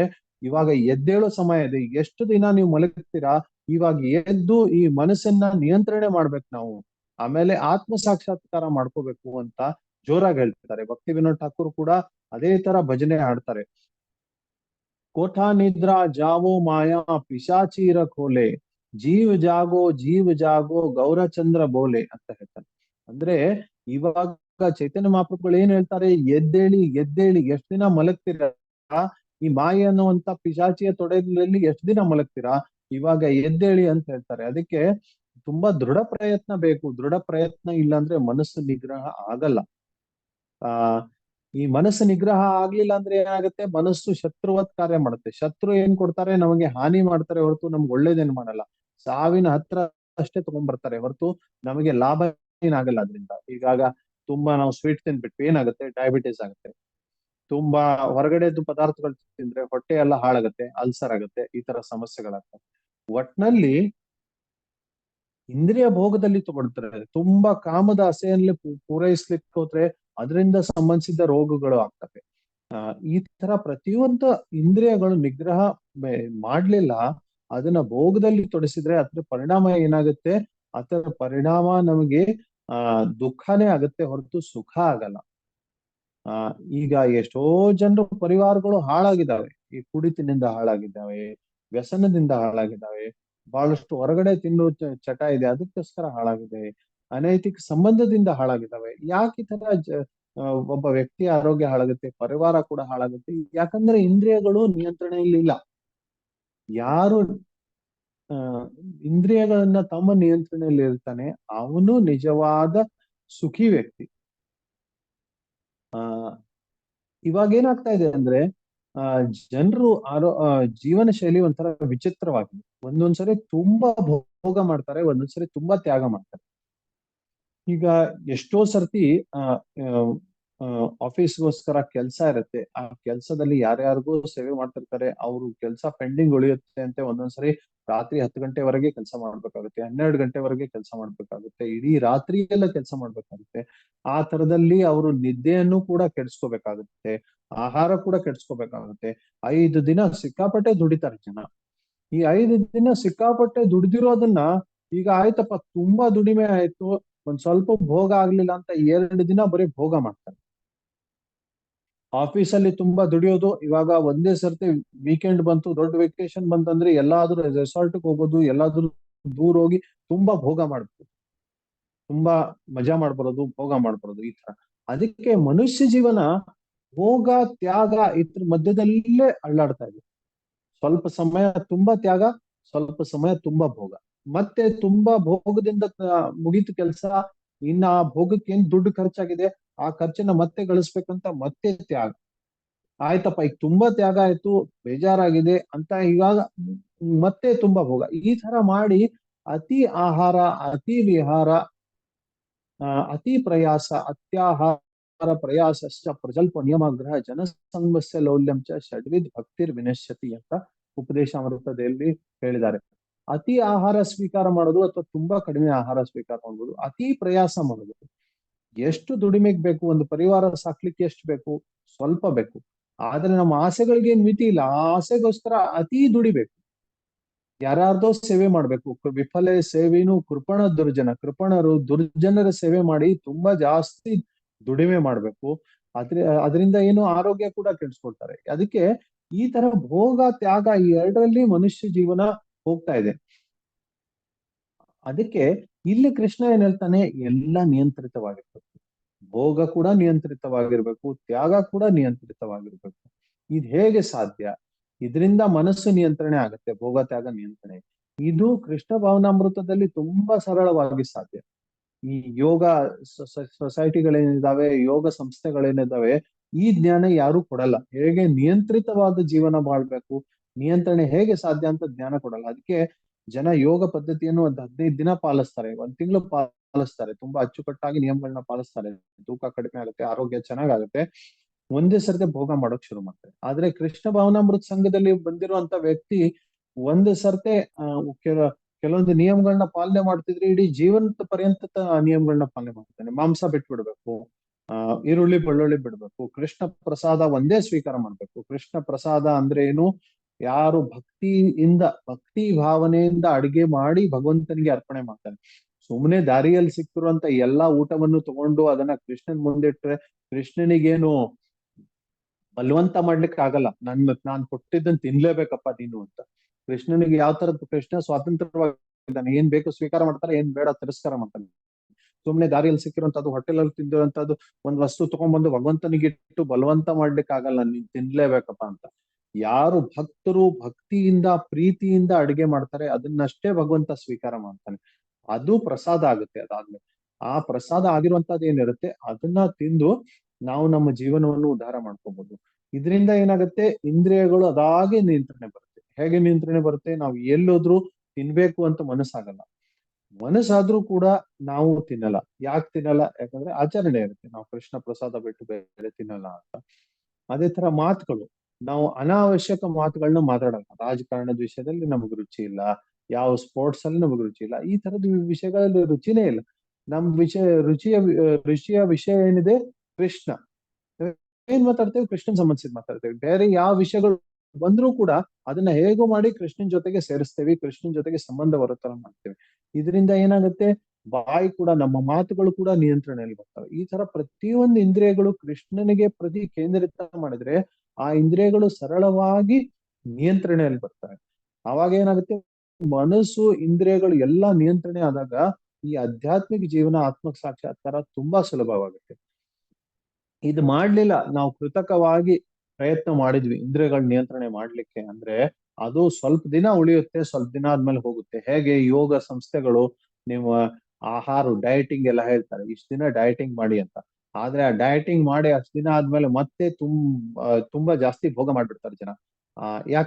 ಯಾಕಂದ್ರೆ ಅದಕ್ಕೆ ಒಂದು ಉತ್ಸಾಹ ಇಲ್ಲ. ಯಾಕೆ ನಾನು ನಿಯಮಗಳನ್ನ ಪಾಲನೆ ಮಾಡ್ಬೇಕು? ಆ ಉದ್ದೇಶ ಇಲ್ಲ, ಉತ್ಸಾಹ ಇಲ್ಲ. ಆದ್ರೆ ಇಲ್ಲಿ ಭಗವಂತ ಕೇಂದ್ರ ಆದಾಗ ತುಂಬಾ ಸರಳವಾಗುತ್ತೆ ಇದೆಲ್ಲ ಪಾಲನೆ ಮಾಡೋದು. ಇಲ್ಲಿ ಇನ್ನೊಂದು ಹೇಳ್ತಾರೆ, ತುಂಬಾ ಜಾಸ್ತಿ ಮಲಗಬಾರ್ದು, ತುಂಬಾ ಕಡಿಮೆ ಮಲಗಬಾರ್ದು. ಅದಕ್ಕೆ ಪ್ರಭುಪಾದರು ಹೇಳ್ತಾರೆ 6 ಗಂಟೆ ನಿದ್ದೆ ಸಾಕು ಅಂತ ನಮ್ಮ ವಯಸ್ಸಿಗೆ. ವಯಸ್ಕರ ಚಿಕ್ಕ ಮಕ್ಕಳು ಒಂದ್ ಸ್ವಲ್ಪ ಜಾಸ್ತಿ ಮಲಗಬೇಕು, ಖಂಡಿತ, ಅದ್ರಲ್ಲಿ ಸಂಶಯ ಇಲ್ಲ.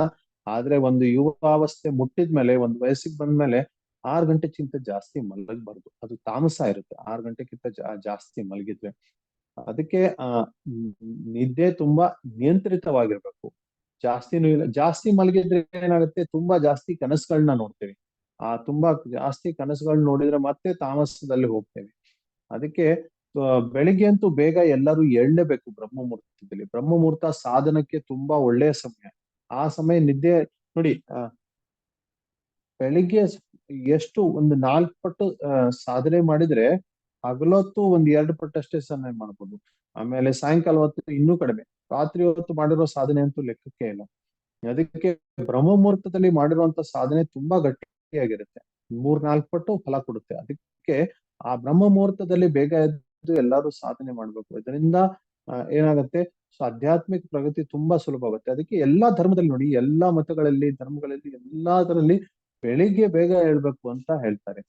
ನೀವು ಮಸೀದಿಗಳಲ್ಲಿ ನೋಡಿ, ಬೆಳಿಗ್ಗೆ ಬೇಗ ಅವರು ತಮ್ಮ ಅಜಾನ್ ಶುರು ಮಾಡ್ತಾರೆ.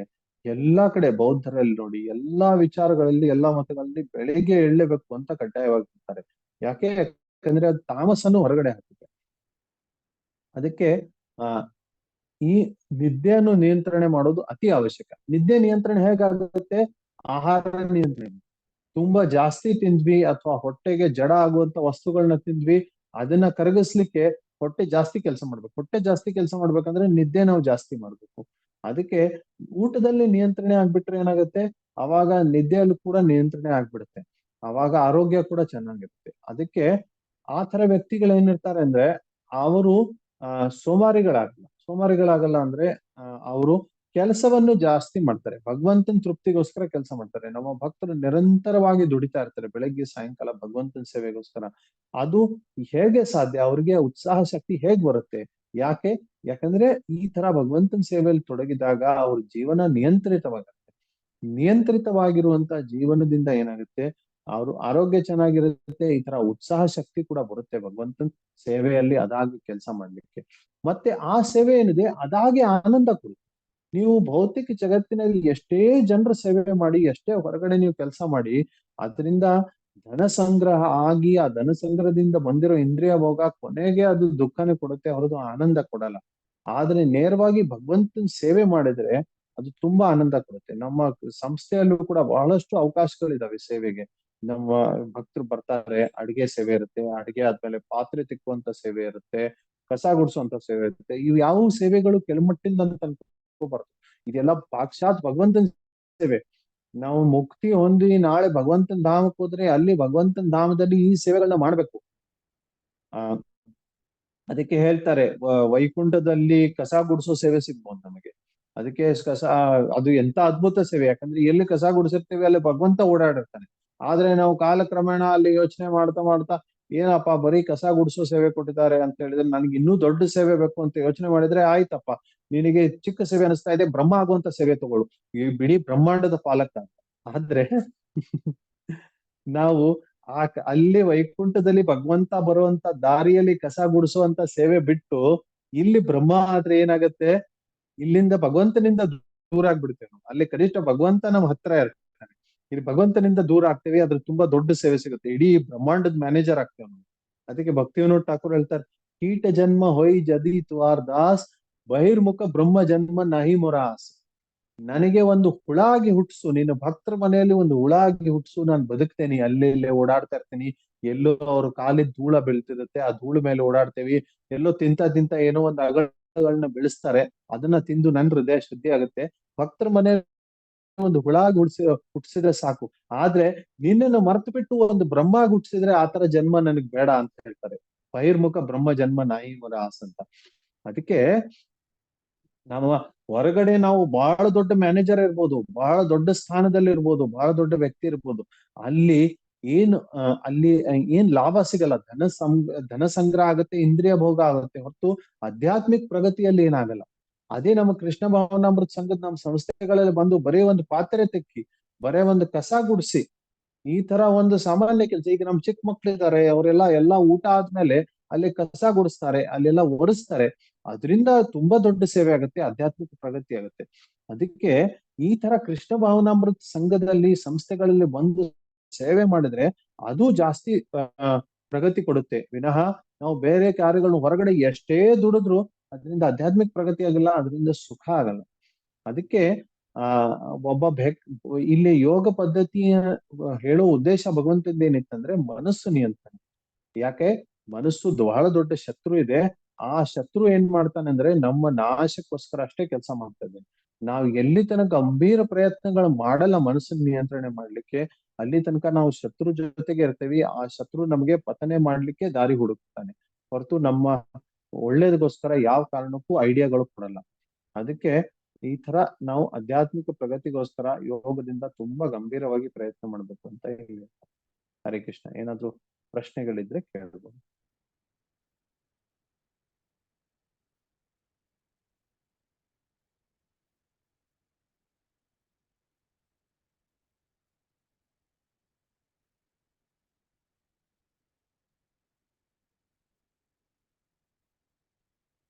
ಇಲ್ವಾ ಪ್ರಶ್ನೆಗಳು?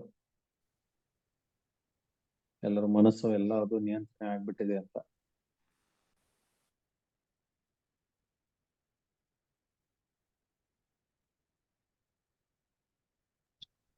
ಹರೇ ಕೃಷ್ಣ ಪ್ರಭು. ಹರೇ ಕೃಷ್ಣ. ಪ್ರಭು, ಮನಸ್ಸು ನಮ್ದಂತೂ ಅಲ್ಲ, ಯಾಕಂದ್ರೆ ನಮ್ದಾಗಿದ್ರೆ ನಮ್ ಕಂಟ್ರೋಲ್ ಅಲ್ಲಿ ಇರೋದು. ಸೊ ಖಂಡಿತ ನಮ್ದಂತೂ ಅಲ್ಲ ಅದು. ಸೊ ನಾವು ಬೇರೆಯವ್ರನ್ನ ಕಂಟ್ರೋಲ್ ಮಾಡಕ್ಕೆ ಪ್ರಯತ್ನ ಪಟ್ಟಿಗೆ ಮನಸ್ಸನ್ನು ಕಂಟ್ರೋಲ್ ಮಾಡ್ಲೇಬೇಕಾಗತ್ತೆ. ಹೌದು. ಸಾಧ್ಯವಾಗುತ್ತೆ, ಶಾಸ್ತ್ರದ ಮಾರ್ಗದರ್ಶನದಲ್ಲಿ ನಡ್ಕೊಂಡ್ರೆ ಸಾಧ್ಯವಾಗುತ್ತೆ. ಇವತ್ತು ಅನ್ಸುತ್ತೆ ಹೇಗಪ್ಪ ಈ ಮನಸ್ಸನ್ನ ನಿಯಂತ್ರಣೆ ಮಾಡ್ಬೇಕು ಅಂತ. ಆದ್ರೆ ನಮ್ಮ ಕಣ್ಣು ಮುಂದೆ ಜನರ ಈ ತರ ನಿಯಂತ್ರಣೆ ಮಾಡಿದ್ದನ್ನ ನೋಡಿದ್ರೆ, ಅವ್ರ ಮಾರ್ಗದರ್ಶನದಲ್ಲಿ, ಶಾಸ್ತ್ರದಲ್ಲಿ ಉದಾಹರಣೆಗಳನ್ನ ಕೇಳ್ತೇವೆ, ಅವರು ಆ ಶಾಸ್ತ್ರದ ಮಾರ್ಗದರ್ಶನದಲ್ಲಿ ನಡೆದ್ರೆ ಖಂಡಿತವಾಗಿ ಸಾಧ್ಯವಾಗುತ್ತೆ ಮನಸ್ಸಲ್ಲಿ.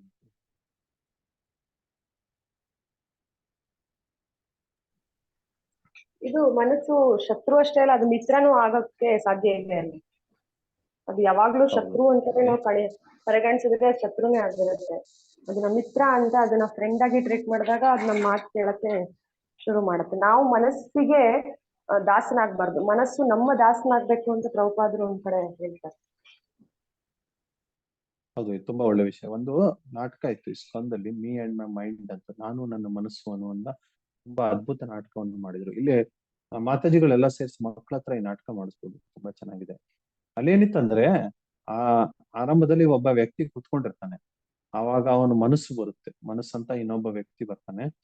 ಬರ್ತಾನೆ, ಬಾರು ಹೋಗೋಣ ಇಂದ್ರಿಯ ಭೋಗಕ್ಕೋಸ್ಕರ ಅಂತ ಈ ವ್ಯಕ್ತಿ ಹೋಗ್ಬಿಡ್ತಾನೆ, ಹೋಗ್ಬಿಡ್ತಾನೆ. ಆಮೇಲೆ ಏನಾಗುತ್ತೆ, ಸ್ವಲ್ಪ ಹೊತ್ತು ಬಂದು ಕೂತ್ಕೊಳ್ತಾನೆ. ಆಮೇಲೆ ಸ್ವಲ್ಪ ಹೊತ್ತು ಬಂದು ಕೂತ್ಕೊಂಡ್ಮೇಲೆ ಮತ್ತೆ ಮನಸ್ಸು ತಲೆ ಕೆಡ್ಸುತ್ತೆ, ಮತ್ತೆ ತಗೊಂಡು ಹೋಗುತ್ತೆ. ಆಮೇಲೆ ಅವನು ಆ ಭಗವದ್ಗೀತೆ ಓದ್ತಾ ಇರ್ತಾನೆ. ಅವಾಗ ಏನಾಗುತ್ತೆ, ಇವಾಗ ಭಗವದ್ಗೀತೆ ಓದೋಕ್ ಶುರು ಮಾಡ್ತಾನೆ, ಮನಸ್ಸು ಬರುತ್ತೆ, ಮನಸ್ಸಿನ ಮಾತು ಕೇಳಲ್ಲ. ಅವ್ನು ಓದ್ತಾನೆ ಹೋಗ್ತಾನೆ. ಇನ್ನೊಂದ್ಸರಿ ಮನಸ್ಸು ಕರೆಸ್ಲಿಕ್ಕೆ ಶುರು ಮಾಡುತ್ತೆ, ಕೇಳಲ್ಲ, ಓದ್ತಾ ಹೋಗ್ತಾನೆ. ಗಂಭೀರವಾಗಿ ಓದ್ತಾ ಹೋದ್ಮೇಲೆ ಒಂದೇ ಸರ್ತಿ ಏನಾಗುತ್ತೆ, ಕಲಿಯ ಪ್ರಭಾವದಿಂದ ಹೋಗ್ಬೇಕು ಅಂತ ಅನ್ಸುತ್ತೆ ಬಿಟ್ಟು. ಆವಾಗ ಆ ಪುಸ್ತಕವನ್ನು ಕೆಳಗಿಟ್ಟು ಹೋಗ್ಲಿಕ್ಕೆ ಪ್ರಯತ್ನ ಮಾಡ್ತಾನೆ. ಅವಾಗ ಮನಸ್ಸು ಬಂದು ಹೇಳುತ್ತೆ, ಕುತ್ಕೋ ಹೋಗ್ಬೇಡ ಅಂತ ಹೇಳುತ್ತೆ. ಅವಾಗ ಅವನು ಕೂತ್ಕೊಂಡು ಹೋಗ್ತಾನೆ. ಅವಾಗ ಭಗವಂತನ ಸಾಕ್ಷಾತ್ಕಾರ ಆಗುತ್ತೆ ಅಂತ ನಾಟಕ ಇತ್ತು. ತುಂಬಾ ಒಳ್ಳೆ ಥೀಮ್ ಇದು, ಇದನ್ನ ಮಾಡಿಸ್ಬೋದು ನಾಟಕ ಮಕ್ಕಳ ಹತ್ರ.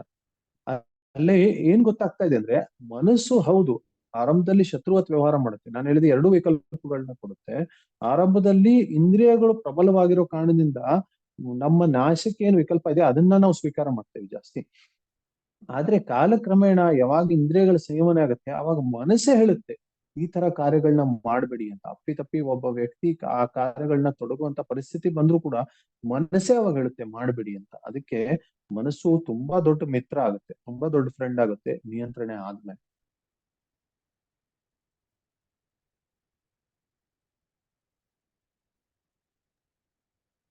ಹರೇ ಕೃಷ್ಣ ಪ್ರಭುಜಿ, ಧನ್ಯವಾದ ಪ್ರಭು.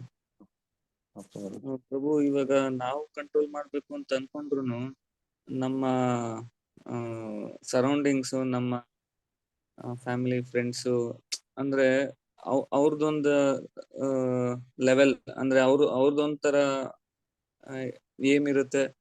ಸೊ ಅದ್ರ ಜೊತೆ ನಾವು ಡಿಸ್ಟರ್ಬೆನ್ಸ್ ಆಗತ್ತಲ್ಲ ಪ್ರಭು?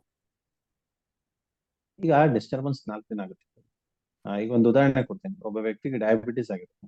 ಡಯಾಬಿಟಿಸ್ ಆದ್ರೆ ಎಲ್ಲೋದು ನಮ್ಮ ಉತ್ತರ ಕರ್ನಾಟಕದಲ್ಲಿ ಟೀ ಕುಡಿಯೋ ಅಭ್ಯಾಸ ಇದೆ, ಇಲ್ಲ ದಕ್ಷಿಣ ಕರ್ನಾಟಕದಲ್ಲಿ ಕಾಫಿ ಕುಡಿಯೋ ಅಭ್ಯಾಸ ಇದೆ. ಯಾರ ಮನೇಲಿ ಹೋದ್ರು ನಾವು ಶುಗರ್ಲೆಸ್ ತಗೊಳ್ತೇವ್ರಿ ಅಂತ ಹೇಳ್ಬಿಟ್ರೆ ಸಾಕು, ಅವ್ರಿಗೆ ಗೊತ್ತಾಗುತ್ತೆ ಪಾಪ ಡಯಾಬಿಟಿಸ್ ಇದೆ, ಆರೋಗ್ಯ ಹಾಳಾಗ್ಬಾರ್ದು, ಸುಮ್ನೆ ನಾವು ಶುಗರ್ಲೆಸ್ ಮಾಡೋಣ ಅಂತ ಮಾಡ್ತಾರೆ.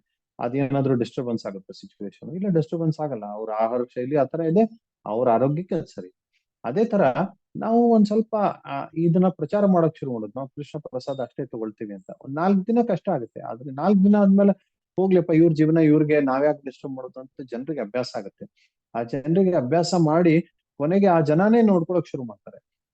ಏನಂತೆ ಈ ತರ ಇದಿದೆ ಅಂತ. ಈಗ ನನ್ನ ಪರಿವಾರ ಜನರಿದ್ದಾರೆ, ನಮ್ಮ ಪರಿವಾರ ಜನರಿಗೆ ಗೊತ್ತಿದೆ ನಾನು ಈ ತರ ತಿನ್ನಲ್ಲ ಅಂತ, ಅವರೇ ನನ್ಗೋಸ್ಕರ ವ್ಯವಸ್ಥೆ ಮಾಡಿರ್ತಾರೆ.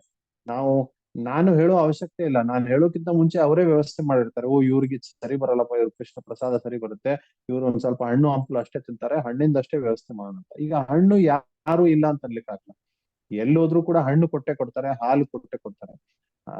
ಯಾಕಂದ್ರೆ ಎಲ್ಲರಿಗೂ ಏನಾದ್ರೂ ಕೊಡ್ಬೇಕು ಅಂತ ಇಚ್ಛೆ ಇರುತ್ತೆ. ಆದ್ರೆ ಇಲ್ಲಿ ಏನ್ ನೋಡ್ತಾ ಇದ್ದೇವೆ ಅಂದ್ರೆ ನಾವು ಇದು ನಮ್ಮ ಮನಸ್ಸು ನಮಗ್ ತೊಂದರೆ ಕೊಡ್ತಾ ಇದೆ.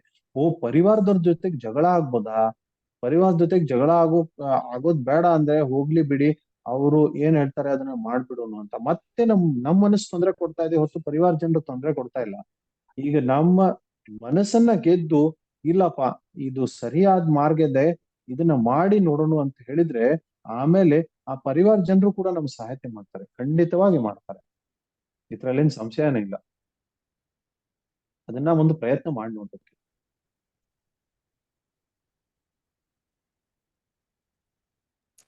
ಹರೇ ಕೃಷ್ಣ. ಎಸ್ ಪ್ರಭು.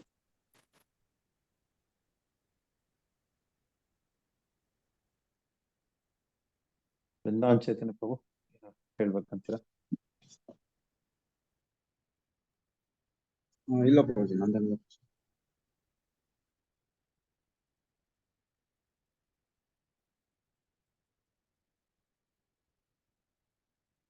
ನೋಡಿ, ಮುಖ್ಯವಾಗಿ ಗೋಪಿಗಳು ಹೇಗೆ ಕೃಷ್ಣನಿಗೋಸ್ಕರ ಎಲ್ಲವನ್ನು ಬಿಟ್ಟು ಬಂದ್ರು. ತಮ್ಮ ಪರಿವಾರ, ತಮ್ಮ ಲಜ್ಜೆ, ತಮ್ಮ ಎಲ್ಲವನ್ನು ಬಿಟ್ಟು ಬಂದ್ರು ಕೃಷ್ಣನ್ ಸಮರ್ಪಣೆಗೋಸ್ಕರ. ಅದರಿಂದ ಅವ್ರ ಜೀವನದಲ್ಲಿ ಏನ್ ಸಮಸ್ಯೆಗಳಾಗ್ಲಿಲ್ಲ, ಕೊನೆಗೆ ಎಲ್ಲ ಒಳ್ಳೇದೇ ಆಯ್ತು ಅವ್ರ ಜೀವನದಲ್ಲಿ.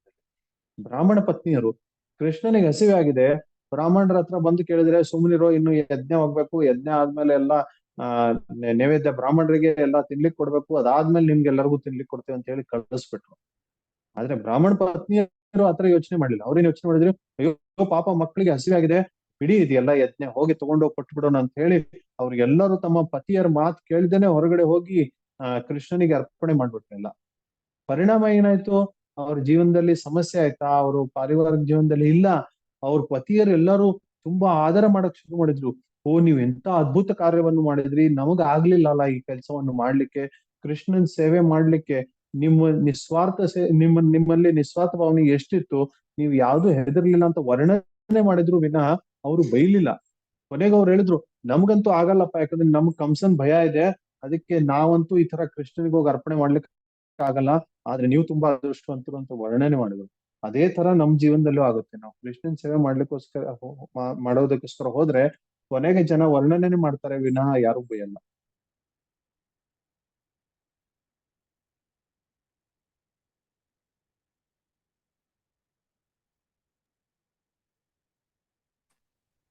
ಹರೇ ಕೃಷ್ಣ ಪ್ರಭು. ಧನ್ಯವಾದ ಪ್ರಭುಜಿ. ಬೇರೆ ಏನೇನು ಪ್ರಶ್ನೆ ಇದೆಯಾ? ಇಲ್ಲ ಅಂದ್ರೆ ನಾವು ಎಂಡ್ ಮಾಡ್ಬಿಟ್ಟು. ಸರಿ. ಓಕೆ ಪ್ರಭು. ಹರೇ ಕೃಷ್ಣ. ವಾಂಛಾ ಕಲ್ಪತರುಭ್ಯಶ್ಚ ಕೃಪಾ ಸಿಂಧುಭ್ಯ ಏವ ಚ ಪತಿತಾನಾಂ ಪಾವನೇಭ್ಯೋ ವೈಷ್ಣವೇಭ್ಯೋ ನಮೋ ನಮಃ. ಅನಂತ ಕೋಟಿ ವೈಷ್ಣವ. ಹರೇ